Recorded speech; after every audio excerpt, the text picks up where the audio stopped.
여기서는 이제 교리가 뭐냐? 이 교리가 참 이렇게 아주 놀라운 성과를 낼 수도 있지만 네.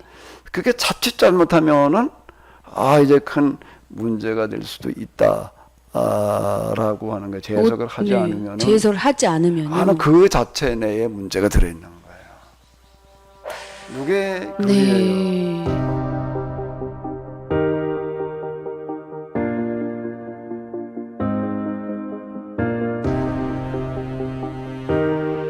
그 교리의 이름이 뭔가라고 하게 되면은 인과응보. 네. 왜 우리가 계법대로 살지를 않아서 또 잘못 믿어서 네. 이렇게 징계를 받은 거야. 이렇게 설명을 해서 그 교리를 뭐라고 부른다고요? 인과응보 교리. 네. 그럼 이제 교리가 뭔지 이해가 좀 됐나요? 네. 어떤 상황에서 질문에 대한 답변이고 동시에 현실 적용의 필요성이다 라고 하는 이런 부분들이요. 이 하나만 가지고는 좀 쉽지를 않게. 네. 근데 이제 다른 거 말고 앞에도 우리가 다른 거를 가지고 얘기를 한다면 이제 귀환해가지고 돌아왔다가 이제 헬라 문화에 또 이제 당면했잖아요. 네. 지난 시간에 말씀. 그럴 때 어떻게 했다고 그랬죠? 안식일. 성경에 안식일을 기억하여 거룩하게 네. 지키라 이렇게 나온 거예요. 근데 그거를 이제 다 독특하게 해석을 하는 거예요. 그 헬라 문화가 파급돼 나가는데 주로 이제 주말 안식일에 뭘 했기 때문에 그렇게 이제 네, 초점을 맞췄냐면 스포츠와 경기장, 네. 극장 이런 것들을 만들어 놓고 이제 대대적으로 이걸 활성화시키니까 이게 다 넘어가는 거예요. 그래서 이제 안식일법에다 초점을 맞춰가지고 네. 그걸 독특하게 해석을 하는 거예요. 어떻게 하는가 하면 안식일 날은 거룩하게 지키라라고 하는 거예요. 아무것도 하지 말아라. 아무것도 하지 말라는 거에 뭐가 들어가 있을까요? 그 경기장을 갈 수 없는 가지 거죠. 말라는 네. 얘기가 이렇게 되는 거예요. 그리고 거기다가 이제 거룩하게 지키라라고 하는 그 거룩하게라고 하는 그 단어에다가 뭐를 붙여놨는가 하게 되면 안식일을 지키지 않는 사람들하고는 아예 접촉을 하지를 마라. 그 이방인들을 말하는 이방인들을 말하는 거고 이방인들뿐만 아니라 일단 안식일을 지키지 않는 사람들하고는 아예 길에서 만나도 얼굴을 마주치지 말아라. 외면하고 지나가라. 이렇게 얘기를 하는 거예요. 안식일을 지키지 않으면서 만든 음식 이런 것들은 아예 먹지를 마라. 그렇게 해서 생겨난 거군요. 지금도 이건 그 사람들이 네, 지키고 지금도 있어요. 그렇잖아요. 지금도 안식일을 지키지 않으면서 만든 음식은 지금도 안 먹어요. 이때 그렇게 해석을 해놓은 거예요.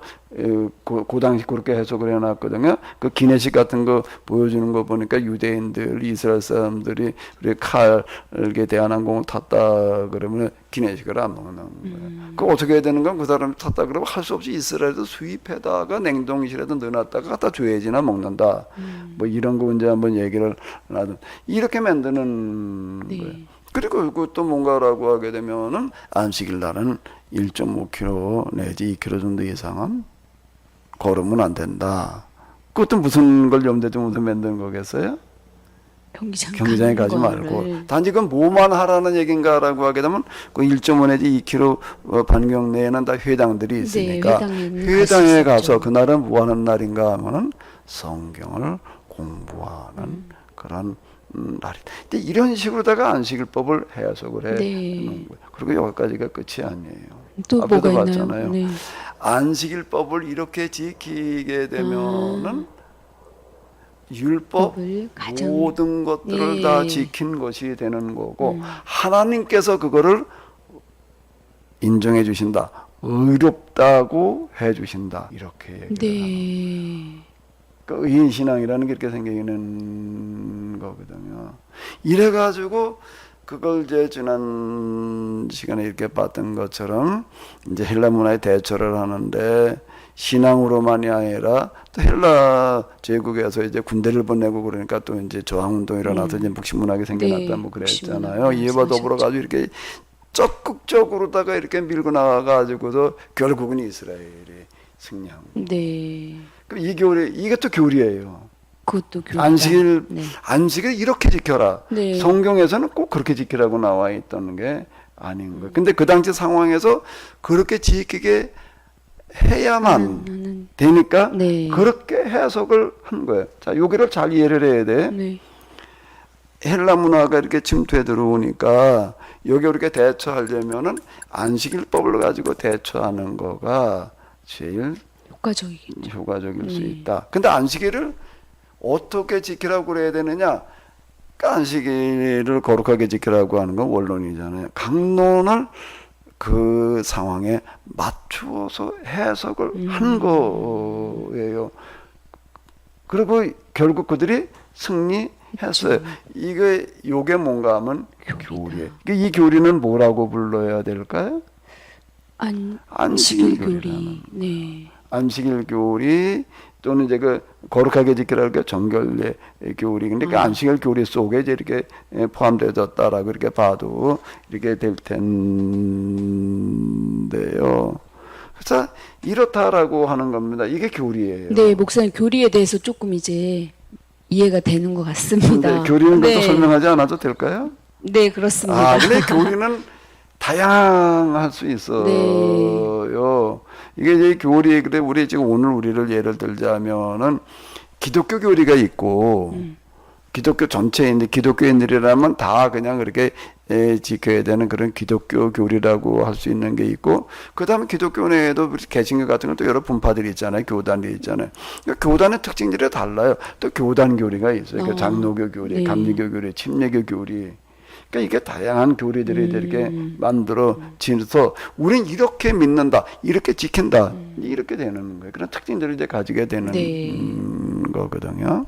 그러니까 특징을 이제 정리를 해보게 되면은 물음에 대한 답변이었고 현실적인 필요성이 물음과 필요의 산물인 거예요. 네. 이거는요. 그리고 재해석의 이 부분이 중요한데요. 뭐의 대상이라고요? 재해석의 대상이다. 재해석의 네. 이거는 대상이에요.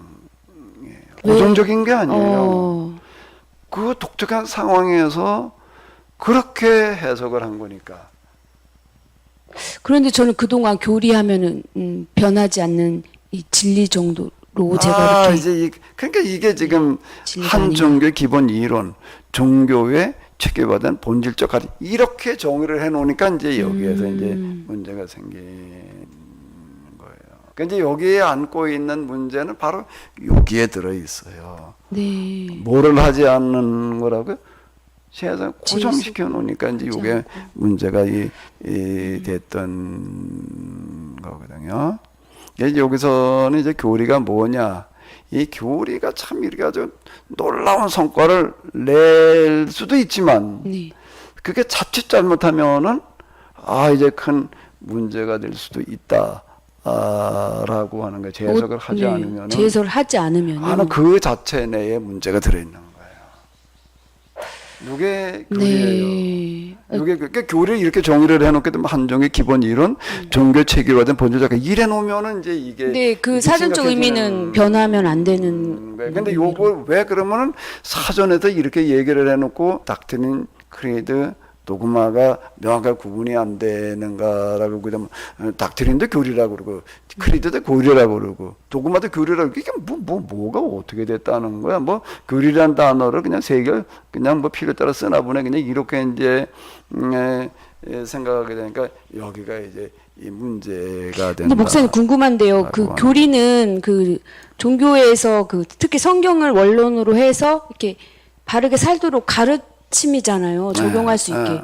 그런데 그게 왜 이렇게 독이 그 되고? 가르침인데 그 이제 교리도 이제 어떤 거는 조금 이제 좀 기본적인 이론에 가까울 수 있는 거고 지금 안식일 교리 같은 경우에는 지금 예를 들었잖아요. 네. 인광보 교리라든지 이 안식일 교리 같은 거는 그 독특한 상황에서만 적용될 수 있는 거예요. 그러니까 다른 상황에 적용하게 되면 곤란해지는 그렇군요. 거예요.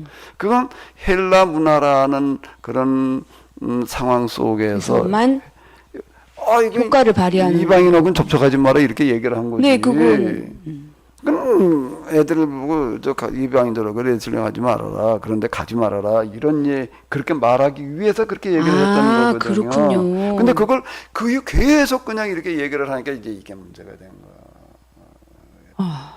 조금 이해가 되는 것 같습니다. 교리가 네. 뭔지를 이해한다는 거는 뭐까지 이해를 해야 되는가 하게 되면 그 위험성까지를 그거가 안고 있는 아주 교리가 없으면 안 되는 거예요. 네. 포로교 상황에서 인광보 교리가 없었으면은 망한 거예요. 그렇죠. 이겨냈잖아요. 헬라 문화를. 그럼 이제 그 에스라 느헤미야가 또 와가지고서 이방인들하고 네, 혼인 거래하지 자체도 말아라. 금지하고 파혼시켰잖아요. 그래 파혼을 시키는 네. 그것도 교리였던 거예요. 아. 행동 지침을 얘기를 하는 행동 실천 교리. 지침이고. 지침과 기준을 네. 정해놓는 거니까 그게 일종의 교리인 거예요. 다 그래.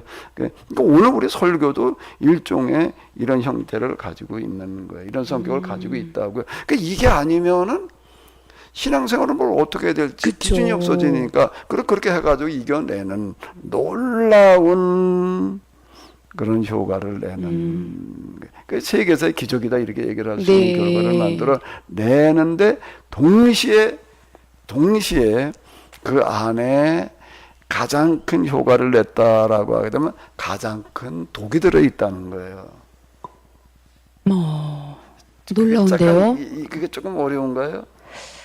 가장 큰 효과를 내는데 또 그 안에 뭐가 들어 있다고요? 독이 같이 가장 있다는 거. 큰 그 효가 낸 만큼의 같은 비례의 독이 들어 있는 거예요. 그게 교리이고 근데 이 교리라고 하는 거는 교리만 가지고 있는 특징이라기보다 하나님께서 만들어 놓은 세상 모든 만물의 원리와 이치예요. 원리와 이치가 또 만물의 그런가요? 원리와 이치예요. 네. 왜 그런가 하면 산이 높다라고 하게 되면은 어떤 걸까요? 골짜기도 골이 깊은 네, 거예요. 골이 깊다 이렇게 골은 말하죠. 깊지 않고 산만 높을 수가 없어요. 네. 산이 높다는 거는 계곡이 깊은 거죠. 우리가 강원도 가면 계곡들이 많이 있잖아요. 네. 그 왜 그러면 산이 높은 산들이 많으니까 계곡도 있는 그렇죠. 거지. 높은 산이 없다면 계곡이 없는 거예요. 또 다른 측면에서 이렇게 본다면은 우리가 이제 육체의 질병이 들었을 때 이게 지금 교리하고 비슷한 건데 지금 신앙의 병이 네, 위기. 들게 생긴 네. 거예요. 이제 그 고쳐야 되잖아. 약을 써야 된다는 말이에요. 네. 그 약을 써요. 그 이제 이런저런 약을 써가지고서 이제 고치는데 아주 죽을 병에 걸렸을 때에는 특별한 약을 써야 된다. 그때 그걸 썼더니 이제 다른 것 썼는데 안 되냐 그랬으니까 이렇게 들어요. 어떤 경우도 있는가 하게 되면은 비상도 잘 쓰면 약이다 그런 얘기 네, 들어봤어요. 들어봤습니다. 그 네. 진짜 그렇게 했던 경우가 있는 거예요. 네. 비상은 약으로 쓰는 경우가 있는 거예요. 이제 죽을 병에 아무 약도 안 되는 거예요. 이제 그런 아무 때나 그렇다는 얘기는 아니고 이제 병에 따라서 그럴 경우 이 사람 이제 마지막으로 써볼 수 있는 거가 이제 비상이다. 그건 극약이거든요. 그래가지고 낫는 경우가 실제 있었다. 이제 이런 얘기들이 이제 있거든요. 그건 뭔 얘기인가 하면 약효가 약성에 강하다는 거는 모두 같이 들어있다는 얘기가 되는 거죠. 독성도요. 독성도 같이 네. 있다는 거예요.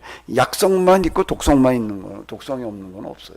약 가운데. 그게 원리와 이치라는 그럼 말씀이시죠? 모든 게 그런 거예요. 그 약성이 강하다는 거는 독성이 강한 거예요. 그러니까 이게 약으로 써야 될 때가 있는데 약으로 써야 될 때 아닐 때 이걸 쓰면 뭐가 되는 거고 뭐가 나오니까 그땐 독이 독성이 나오는 거. 비상을 먹고 지난번에 났어. 그래가지고 또 딴 데다 비상 쓰면 어떻게 될까? 그건 죽는 거예요. 똑같은 이제 교리라고 하는 거는 약과 같은 거예요. 네. 약은 언제만 써야지 되는 거지요? 아플 때만 써요. 병 들었을 때만. 그 병 들었을 때 그냥 만병통치약 그냥 완전히 이거나 먹어 그런다고 해가지고 낫는 건 없어요. 그때마다 약이 달라지잖아요. 네. 그러니까 교리도 그때마다 다르게 나올 수밖에 없어요. 약이 달라져야 되는 것처럼 만병통치약이라고 하는 거는 없어요. 병에 따라서 약 처방이 달라져요. 상황에 따라서 그럼 뭐가 만들어져야 되는 거예요. 그 상황에 대처할 수 있는 독특한 성경 해석과 적용 기준이 만들어져야 되는데 그걸 뭐라고 부른다고요? 교리. 네. 약을 비유로 하셔서 설명하니까 조금 좀 더 이해가 예, 되네. 이해가 되네요. 근데 그거는 그때만 음, 쓸 수 있는 거예요. 그건 네, 다른 병에다 갖다가 그걸 쓰게 되면은 안 독이 되죠. 되는. 네. 약국에서 요즘 이제 이 조제하잖아요. 이 약을 조제하는데 어떻게 하다가 약이 잘못 가면 어떻게 될까요?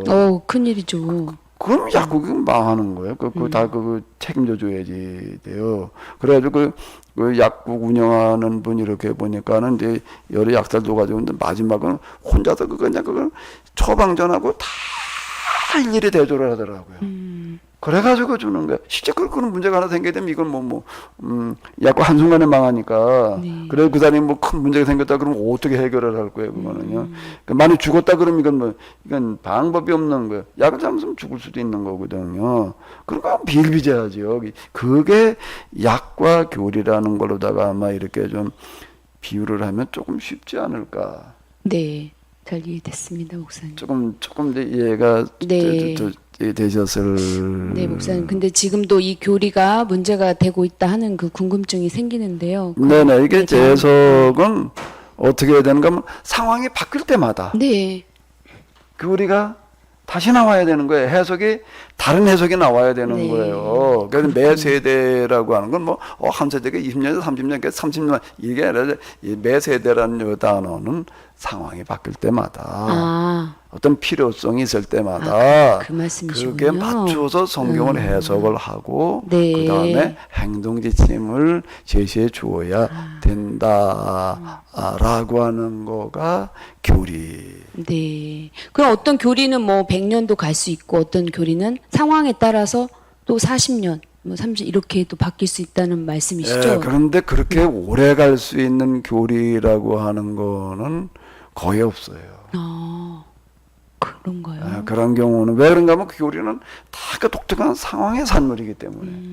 근데 그런 상황에서는 또 그걸 가지고 참고할 수가 있겠죠.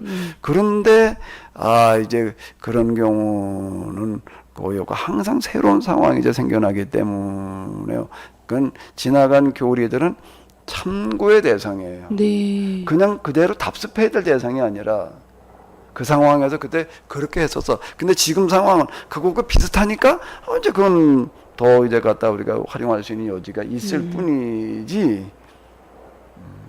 목사님 설명 듣고 보니까 이 교리에 대한 이 이해가 너무 잘못됐다는 게 발견이 됩니다. 저뿐만은 아닐 겁니다.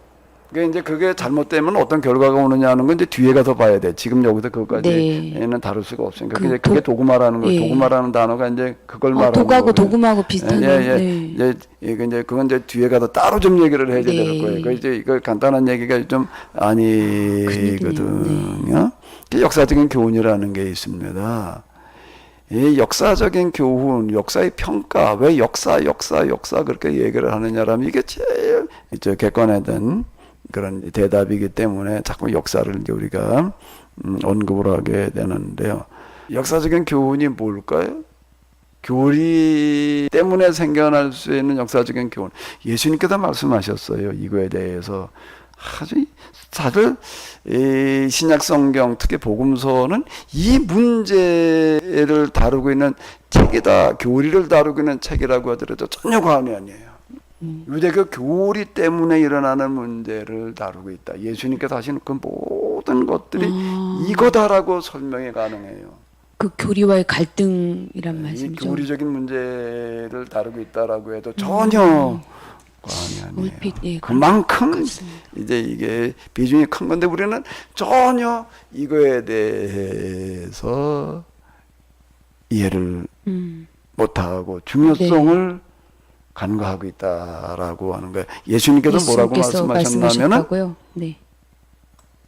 세술은 세부대인데. 근데 여기다 그렇게만 얘기를 하면 좀 네. 약한 것 같아서 내가 하나 더 첨부시켰어요. 어쩐지요. 네. 뭐라 그랬죠? 세술은 반드시 세부대. 근데 반드시라는 것도 예수님께서 말씀하신 세술을 갖다가 큰 푸대에다 썼던 푸대. 옛날 푸대는 뭔가 하면 가죽 푸대예요. 가죽 부대. 가죽 부대인데 주로 이제 뭘 가지고 모에다 갖다 이제 담았나면 이제 그 양의 그 위. 네. 예? 위장 위를 갖다가 이제 다른 데 새니까 새니까 이제 거기다 갖다 이렇게 이 담아 놓는데요. 새술이라고 하는 거는 지금 발효가 되고 있는 중이거든요. 네. 발효가 그 균이 활발하게 활동하기 때문에 가스가 발생하고 그래가지고 이게 막 팽창이 되어져요. 그러니까 팽창이 돼도 이게 이제 늘어나야지 되는 거예요. 근데 새 부대 이제 갓 잡은 짐승의 그 위로다가 이렇게 소나 양의 위로다 만들어 놓은 거는 이것도 같이 이렇게 팽창을 해준다고요. 늘어나줘가지고 터지지를 않아요. 근데 썼던 부대에다 갖다 집어넣으면 이게 팽창을 하는데 이거는 굳어져가지고 팽창이 안 되니까 터져버리는 거예요. 그러니까 그러면 안 된다. 그러니까 반드시예요. 그러니까 네. 예수님께서 말씀하셨던 거 반드시는 단어는 안 들어와 안 있지만 들어갔죠, 목사님. 사실은 그중에 네. 자 다시 한번 읽어봐 주실까요? 새술은 반드시 새 부대에. 여기 술은 뭘 말하는 거예요? 교리. 교리. 네, 교리죠. 해석. 성경 해석은 항상 새롭게 해야지 된다. 라고 하는 거예요. 네. 근데 당시 유대인들은 그게 멎어졌다는 거예요.